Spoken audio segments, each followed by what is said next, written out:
What's up, guys? Brad here. Deb here.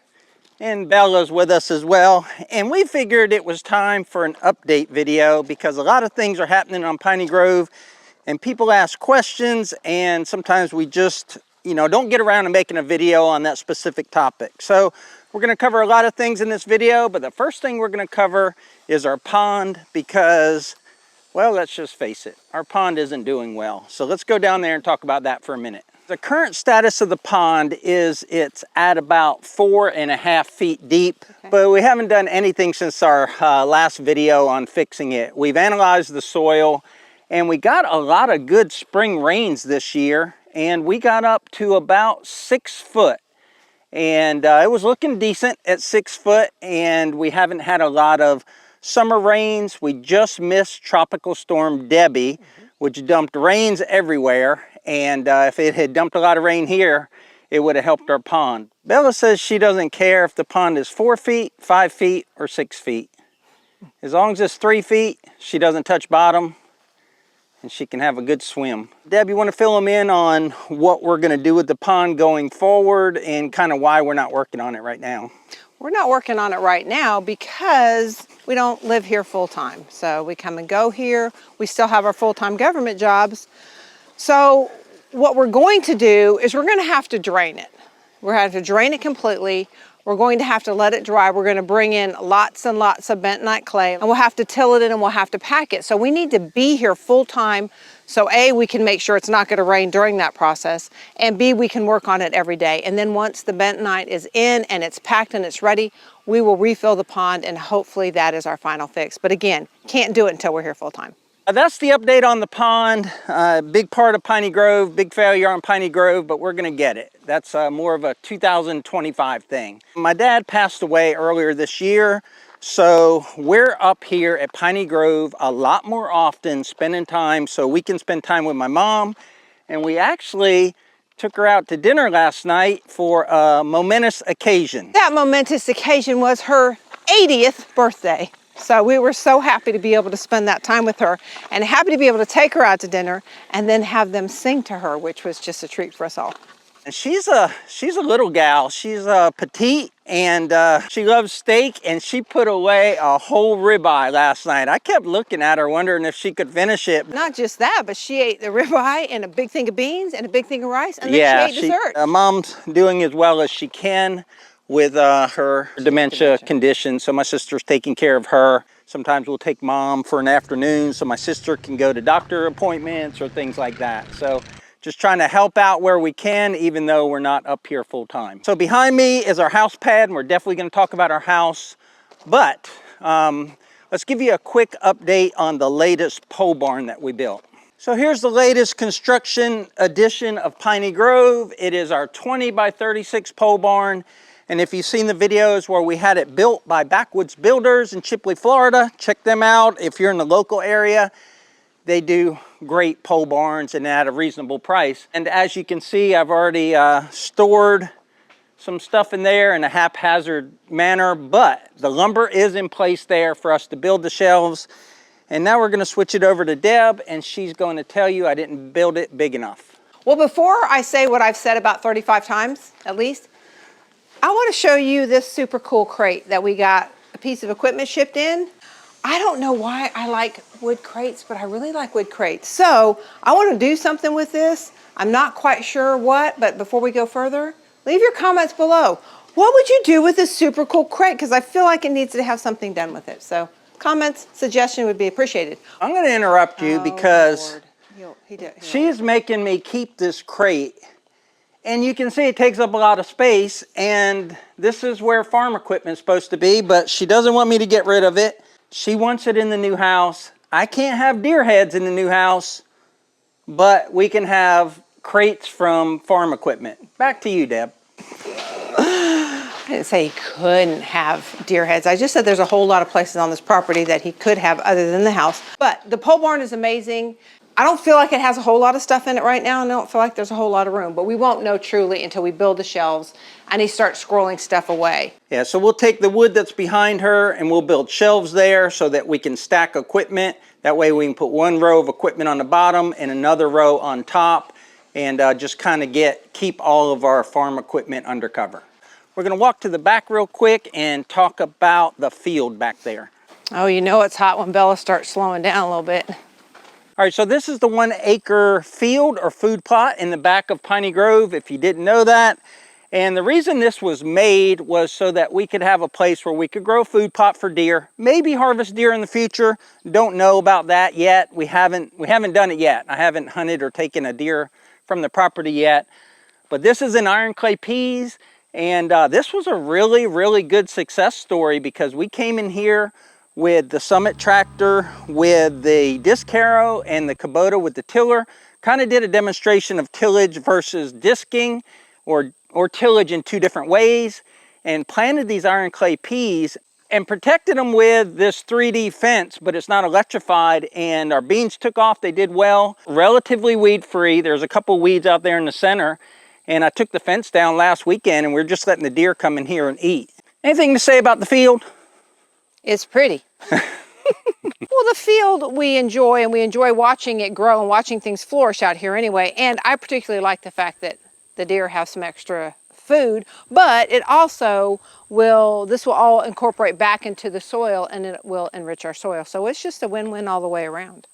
Iron clay peas are a legume, so they have this symbiotic relationship with the nitrogen in the air, and what they do is they take the nitrogen from the air and they bring it into the soil. So this is helping clean the air, it's helping enrich the soil, and that's what we're trying to do, is just get that 1 acre field to where it'll grow just about anything. And we may look at actually putting a permanent deer fence around it and then growing something back there that's worthwhile. And I think we've had some success with watermelons, so maybe watermelons or cantaloupe. We find that we like to eat them, and also that's an easy thing to give away to our friends. Yeah, everybody likes watermelon cantaloupe. So speaking about the garden, here's our garden, and this morning I actually pulled off the plastic off of the raised beds so you can see where the raised beds were. But it was a pretty good success considering that we have really bad soil here in Florida. It's very sandy. We're amending it. We put a whole bunch of wood chips on it, and we take absolutely everything we can think of and put in this garden to increase the organic matter. What did I do this morning that surprised you about the garden and organic matter? So we have this little bucket that we keep in this extra sink in the kitchen, and as we use things, organic matter, we put it in that bucket.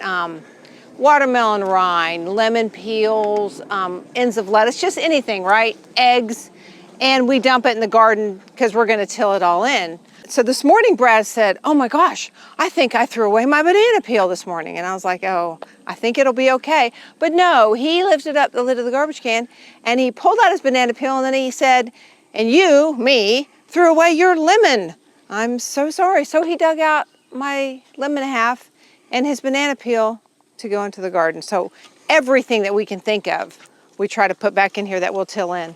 Got a lot of dead soldiers here on the ground of watermelons, and the reason is because they all started forming late, and we didn't want them, you know, taking nutrients from the soil to make a watermelon that wouldn't be edible. But we've eaten probably 8 or 10 watermelons out of here, and we still have a bunch.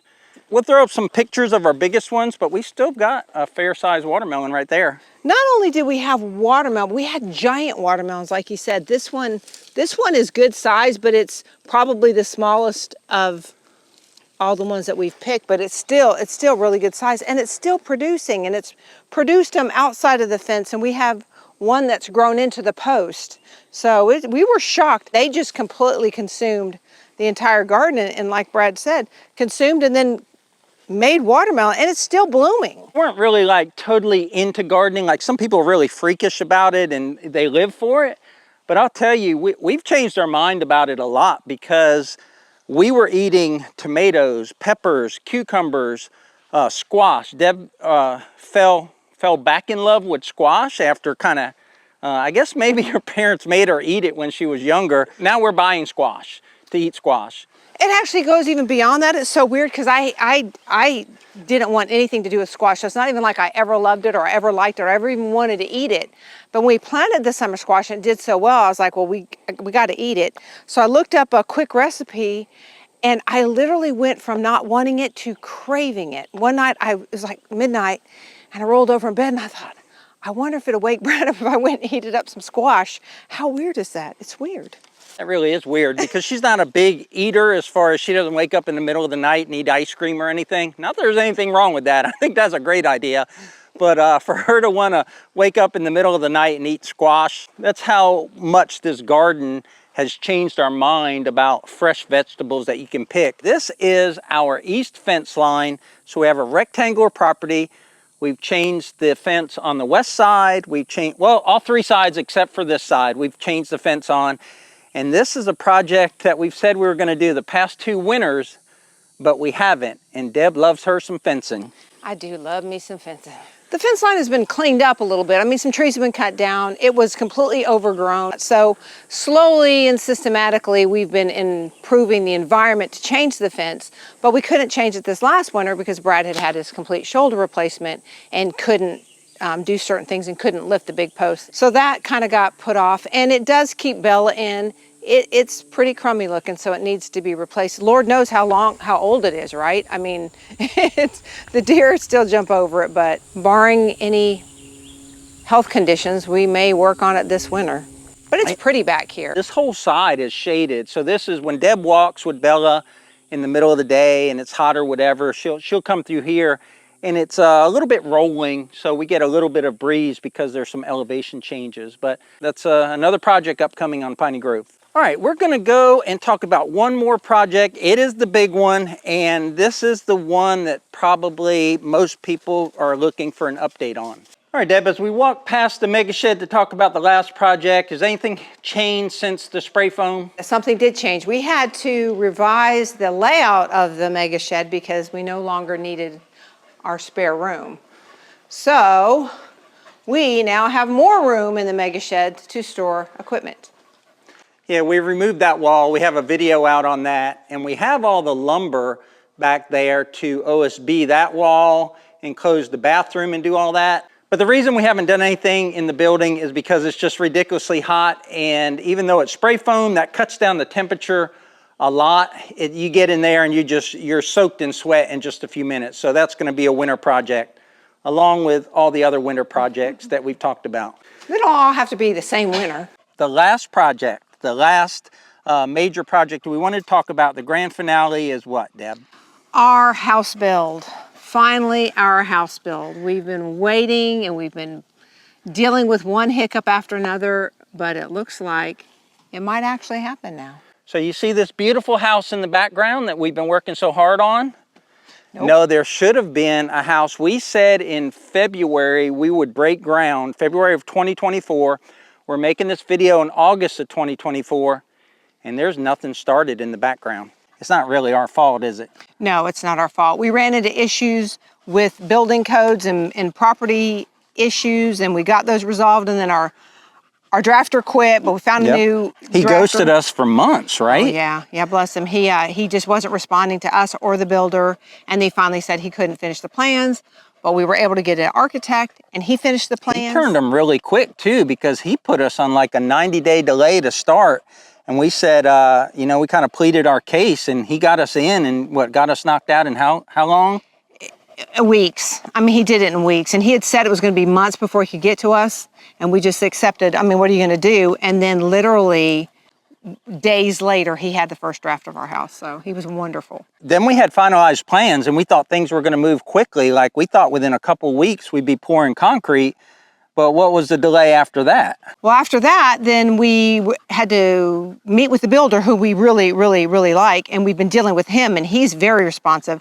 But you're still negotiating the contract, right? So then that took several weeks to go back and forth and make sure everybody was happy with the build contract. After we got the plans done and we submitted the plans to him, we had an idea in mind, price per square foot or total cost to build the house. And if you go back and watch our videos about not the zoning, but the planning board, and bottom line is we had to build a bigger house than we wanted to originally for many reasons, and we won't get into that in this video, but go back and watch them if you want an explanation of that.